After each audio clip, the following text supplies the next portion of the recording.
Would you like to just go ahead and introduce yourself to the group so everyone knows who you are and what you're all about?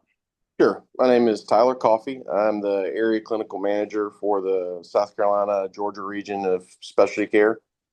So I'm chief of perfusion at Augusta University, but I help manage five other hospitals in the area. And you've been a perfusion. I creeped on your LinkedIn a little bit. You've been a Yeah. perfusionist for a while. You graduated MUSC in 2008. You worked at Duke, MUSC, Cleveland Clinic affiliated hospital, some Yeah. places in Kentucky. So first and foremost, what do you think new grads should be looking for in a job? Two biggest things is you want to get experience and you want to look for a group that is willing to teach you that experience that you're going to have. Um, you can go somewhere that's just a cabbage factory. But if something happens a year into it, 2 years into it, even worse, 4 or 5 years into it, you got to look for another job. And your abilities list, that's kind of how I've told people you got to think of it. Think of your abilities list. What experiences have you had? What cases have you done? If that is cabbage in the AVR and maybe a TAVR, you're not very marketable. So what I would suggest is find somewhere where you can see everything, do everything, look at your first years out of school as an extension of school. Um, that doesn't mean you have to leave. You can go somewhere and get that experience. And if it's the right environment, all the better. But don't sell yourself short coming out of school. Make sure you're going somewhere where you're going to learn. And then that leads into the second part is you can get all that, have all that experience. But if the staff that you're going to go work with isn't willing to teach you and help you along and be there to support you, um, you're just going to fail, and it'll be a miserable experience. Yeah. Find a supportive staff. Talk to them about how you would be brought on, what kind of process for integration and learning up to boards and then after boards. How are you a part of the team? How are you going to be supported? Um, and just kind of see what they say. You'll be able to tell immediately if they have a plan, step by step process, kind of where they're thinking and when you get involved and when they're helping you, when they let you fly on your own. You'll know when they're talking whether that's the right fit or not. How long before graduation do you think people should start applying? And do you think it's a red flag if a group will hire you too far out? Um, Man, it's such a changing field now. I think from my experiences talking to new grads, I start hearing from them about a year out from graduation, um, plus or minus. The guy we just hired, I actually talked to him before he started school. His wife worked in Augusta. She was from the area. That was where he wanted to be. And he said, hey, I got into perfusion school. This is where I really want to be. If I could have a chance maybe to come see a case one day or something and meet you, that'd be great. And if you got an opening in a couple of years, I'd love to come. So that was exceptional, but that was kind of a unique circumstance. The other new grads, um, about a year out, it seems like I start hearing from them. Probably within 6 months out, it seems like we're doing interviews, and it seems like from talking to students that rotate through with us, most of them have jobs at 4 to 6 months out. It seems like it's just kind of Okay. crazy. But as far as being offered a job right off the bat, depends on the situation. I don't know that's necessarily an automatic red flag. Um, Position we were in, it was the it was the fourth position of three of excuse me. We were filling our last fourth position. So we had three of us. We had a long term traveler. He was the right fit because he was from the area. He wanted to be there. He had a reason to want to be in Augusta, and it was worth waiting for. So we hired him about a year and a half out. It's kind of crazy, It's like we're going to be waiting a long time for this guy, but it was worth the investment because this is where he, wanted to be. Other new grads I've hired, it just kind of depends on the situation. If they're hiring you a year out, they know you're not coming. they're obviously not hurting too bad, right? Because they're gonna have to wait a while to get you. So I don't know that's necessarily a red flag. I think it just depends on the position that they're in when they're hiring. So, what red flags do you look for in an applicant? Is it mostly just like they don't really know what they're getting into, or are there other things that you've seen over the years that just kind of jump out at you? Um, Honestly, with a new grad, and this is kind of what I've told my employees when we've interviewed people. To me, if you know the program they're coming from, you know it's a good program, it's reputable, they put out good students, they have good pass rates. What matters more than anything is personality.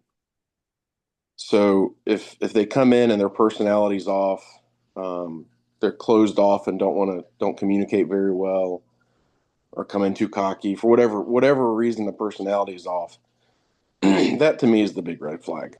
So Okay. that's my biggest advice to a new grad going and interviewing. You don't have to boast necessarily your experiences and what you know how to do. Just be yourself. Let them know you. You know, and if they're smart, they're not asking you clinical questions in an interview. They're trying to get to know you and if you're a good person and good fit I with have a them. couple questions about the benefits. So, do you know what like a normal rate for PTO should be for a new grad? I think it ends up like 6 to 8 weeks, somewhere in there. I think that Okay, so you think 6 to 8 weeks is a that's fair amount that's of PTO? probably yeah, that's probably I know there's places that get more. I know there's places that get a lot less. Hmm. Um, and talk about how that's structured. You know, with specialty care, you start at, and I can't, I should know those numbers off the top of my head, but it's a certain number of hours every pay period you accrue. After you've been there 5 years, it goes up. After you've been there 10 years, it goes up. So, you know, as the longer you're there, the more you accrue.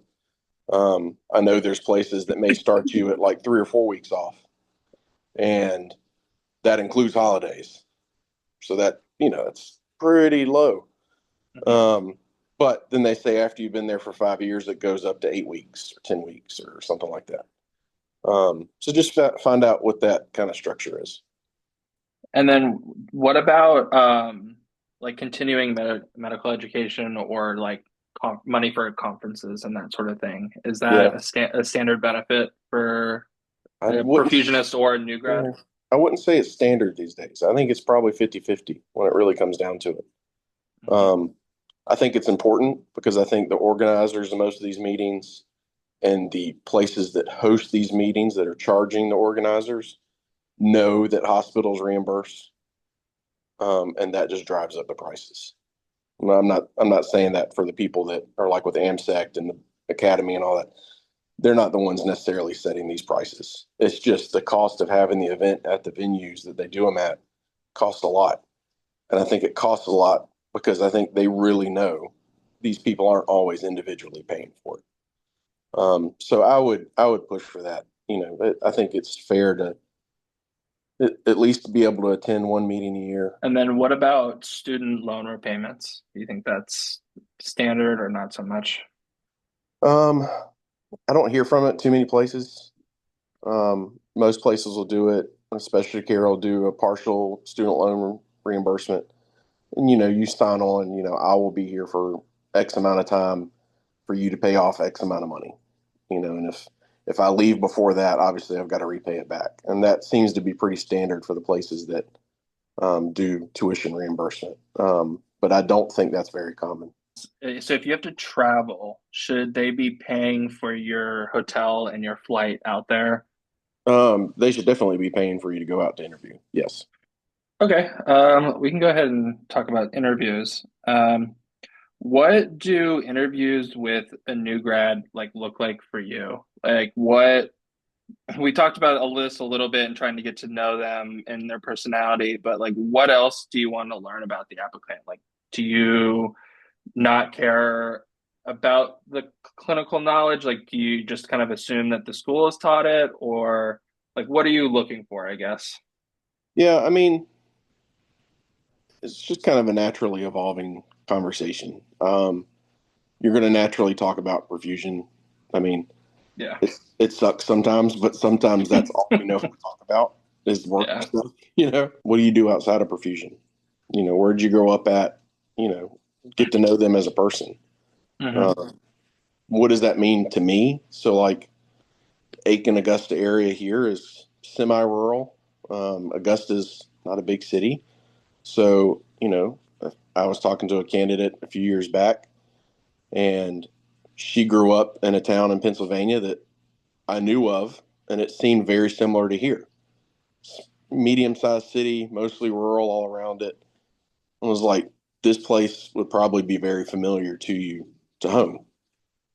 Interviewed a guy that was from Boston, I think. Always lived Hmm. in Boston, always been in the city. Part of the conversation, the interview came up. He didn't get his driver's license till he was like 20 because he never needed to drive a car. He lived in the city, and he's like, I didn't need a driver's license. Yeah, people from Um, Boston, huh? but it's not an environment that I grew up in. Hmm. You had to have a car to get anywhere, So that was not his life, and that's not really what it is here, So what that tells me is, okay, this is going to be a very different environment for him. Is it somewhere that he's going to thrive in? Or is it going to be somewhere that he comes here for a year? Man, this just isn't the right fit. I need to go. I've turned down applicants before because I think they were so desperate for a job, even though they knew it wasn't the right fit. So what questions should the applicant be asking? Coming on board, how does that look like? I think that's a big one. Um, Hmm. Ask, as I'm preparing for boards, do you foresee any issues in me getting enough cases? That can be a big deal at some places. You're going to get your 40 cases in time. Um, when do I start taking call? Um, when I first start out, is somebody going to be there with me in the room or just in house when I first start doing cases? Do you have a process for, when you start letting me take over a case on my own? When do I start being there alone without help? Um, During your interview or while the time that you're there, should you be able to watch a case? Do you think it's a red flag if you can't watch a case? no, it's not a red flag. I think if you can see one, that's good. Um, I think it's very important to see the OR. I mean, there's been times I try to schedule our interviews like Thursday, Fridays because that's the days I know most likely we're going to have a case. I know if it's a Monday or Tuesday, sometimes it may be hit or miss, or it's a tavern. You're really not going to see anything. Um, so they should be trying to let you see a case, or at least part of it. Um, but if you can't, the schedule just doesn't allow. I don't think it's a big deal. I mean, unless you're concerned about volume. If you're going to be one of three people and you're there for 2 days and there's no cases, maybe ask, well, what is your case volume? How many cases are you pumping a year? Make sure, make sure you're going somewhere you're going to be able to get enough cases. But no, I don't think it's necessarily a red flag. I think if you can see the equipment they're using, see the ORs, because you'll go in some places that haven't really changed since the 70s. Um, from being at Augusta that you know, our facility itself, some of the walls inside, the tile walls in the OR probably haven't been updated since 65. We've got new equipment though.